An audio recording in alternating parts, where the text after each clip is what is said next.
Do Jornal Público, este é o Soundbite. Ruben Martins. E neste Soundbite, José Luís Carneiro não quer eleições e vai prometer estabilidade. Mas se as eleições vierem, o PS estará preparado. Viva Helena Pereira. Olá, viva.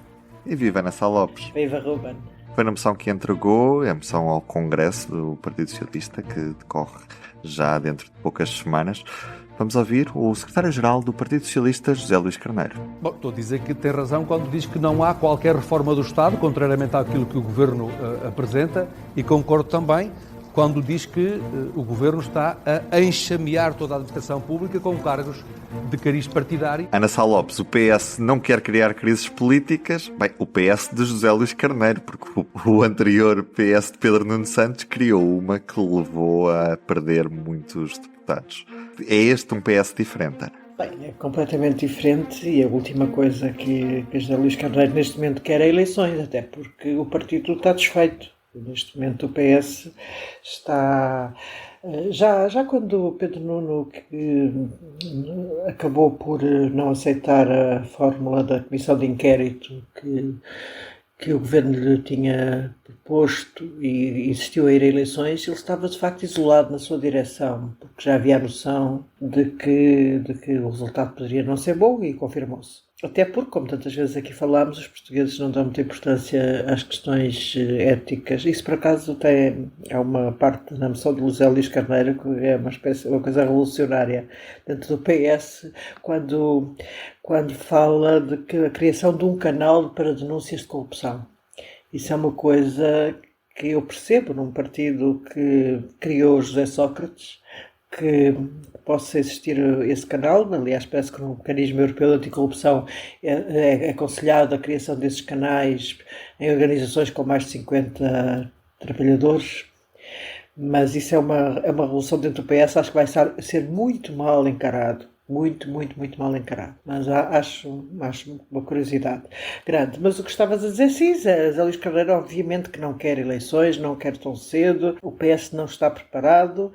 E agora resta-se, ele diz que está, não é? Diz que se vier eleições não terá medo, mas também o que é que ele ia dizer? Ia dizer o contrário, ia dizer que tinha medo?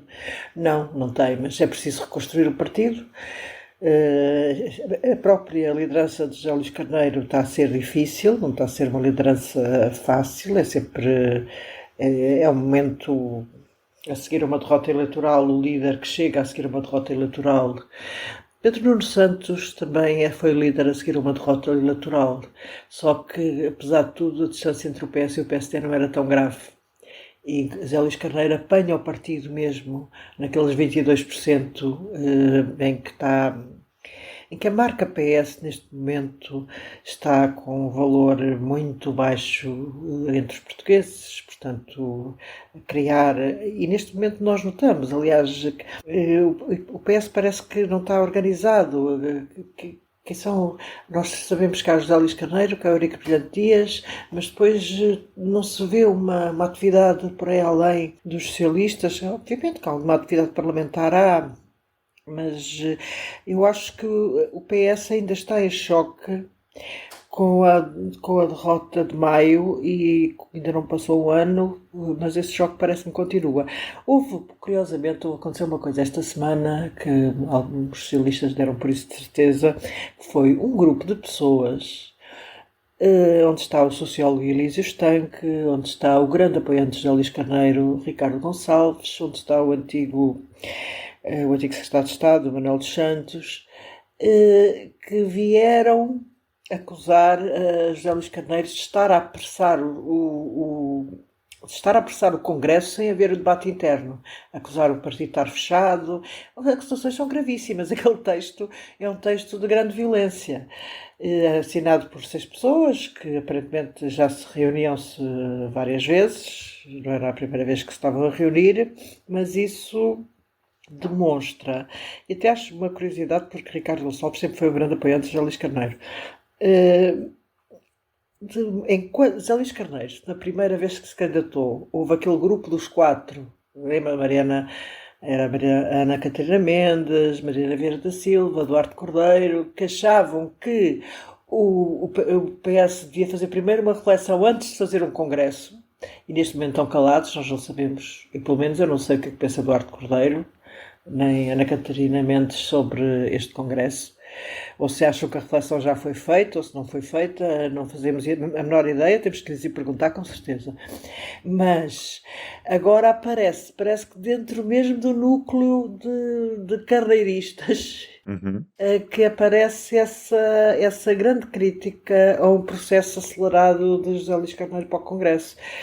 Olha, não são tempos fáceis para nenhum líder que avance em situações destas. José Luís Carneiro também não se está a impor, mas eu também não me lembro de nenhum líder a seguir que tenha que viver com uma derrota eleitoral deste calibre a impor-se. O Jorge Vítor Constâncio não se impôs. Até António Guterres, que depois acabou por ser primeiro-ministro, ao princípio não se impunha. Jorge Sampaio não se impôs, também acabou por ser presidente da República. Estes momentos para os partidos são muito duros. Para os grandes partidos de poder, estes momentos são terríveis. Até porque, Helena Pereira, o PS prometeu reflexão interna. E o que te pergunto é se esta moção que José Luís Carneiro apresenta é sinónimo, aliás, é sinal dessa reflexão e é o reflexo dessa reflexão, ou pelo contrário, a reflexão nunca existiu. Houve aqui uma tentativa, há um ou dois sinais, mas muito pouco, não é? Quando tem umas coisas gerais sobre que o partido precisa de saber quem são os seus militantes e perceber quem são, onde estão, o que querem, aquilo, percebe-se que há ali uma preocupação, mas não sei o que é que significa, não é muito claro. Percebe-se que José Luís Carneiro está preocupado com a erosão eleitoral do PS, mas não... É uma coisa que eu gostava de perceber melhor... o que é que ele significa, para ser levado a sério ou não. E depois a questão do canal de denúncias de corrupção e a Comissão de Ética é também... é verdade que decorre dos novos mecanismos anticorrupção, mas também pode ser lido como, à luz do que aconteceu com a acusação ao ex-primeiro-ministro José Sócrates, portanto... para passar a ideia de que o PS realmente está mais preocupado com essas questões, porque continua a ser perseguido, não é? Mesmo politicamente, com a acusação de que nunca houve Portugal nunca teve um ex-primeiro-ministro acusado, e há que é do PS, e portanto isso é um problema que existe para o partido. Eu acho que percebe-se que há ali um esforço, pelo menos nestes dois sentidos, não é? Mas falando da moção, Ruben, o que eu até achei mais piada tem a ver com o legado de António Costa, que José Luís Carneiro perpetua, e com a grande machadada, por outro lado, que dá no legado de António Costa. Isto eu passo a explicar, que é, por um lado, a questão das contas públicas, e acho piada a preocupação da moção na parte do não aumento de impostos, não é? Diz que o PS não vai aumentar impostos, e depois tem ali uma coisa que percebe-se que o PS que se esforçou, que é dizer não vamos aumentar impostos e queremos a descida do IRS, e depois mete uma coisa que é: o aumento da receita não pode ser superior ao aumento do PIB, que é o que acontece atualmente, que é, há discussões nos últimos anos, há discussões severas no Parlamento sobre as pessoas estão a pagar mais impostos, mas isso não aumenta a carga fiscal, que é aquela coisa de percentualmente um imposto é mais baixo, já não é 3%, é 2%, mas depois a receita que o governo encaixa é superior, e portanto se isso é um aumento da carga fiscal ou não. E é engraçado a preocupação de José Luís Carneiro de introduzir isto, que é tão complicado, porque eu pessoalmente não percebo como é que depois o Ministro das Finanças aceitaria uma coisa destas, mas pronto, tem piada José Luís Carneiro pôr isto na moção. É um sinal dos tempos e da preocupação das contas públicas, e também da percepção do aumento de impostos, esta discussão que é igual, quando o PS está no governo e o PSD faz a acusação, e depois o PSD vai para o governo e faz o mesmo e o PS acusa. Isto é igual, são iguais nisto, pronto.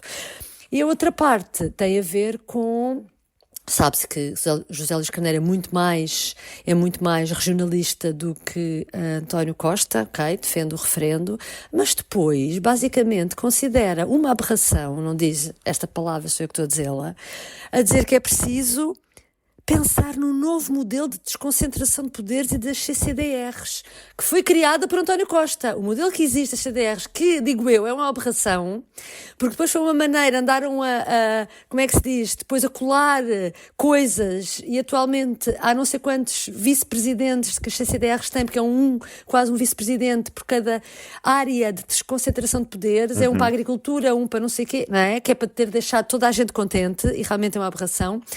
E tem piada, e até é importante, José Luís Carneiro, no fundo, quer dar cabo do modelo que existe e quer fazer outra coisa de novo. Isso acho muito bem. Pronto, sobre, sei lá, isto é o que me apraz dizer, sobre as matérias assim mais setoriais.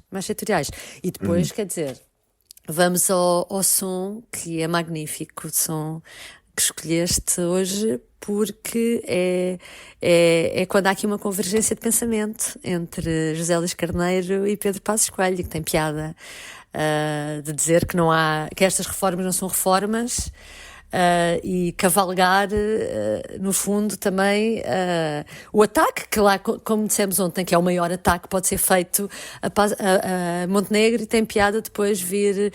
André Ventura elogiou Pedro Passos Coelho ontem, e hoje é José Luís Carneiro a elogiar também, a concordar, e portanto vão à boleia todos de Passos Coelho. Boleia total, Helena, mas o José Luís Carneiro, na altura, diz uma coisa de que não é pelo PS que haverá perturbação política, é mesmo dentro da própria AD que há uma instabilidade política. Sim. E essa frase é muito engraçada, de facto. Que é o que magoa mais? É o que magoa mais, claro, quando é dos nossos. Exatamente, sim. É o fantasma Passos Coelho que anda por aí. Bem presente. Um beijinho, até amanhã. Beijinho. O Soundbites é um programa de Ana Sá Lopes, Helena Pereira e Ruben Martins. A música original é de Ana Marques Maia. Siga o podcast na sua aplicação preferida para não perder os novos episódios. O público fica no ouvido.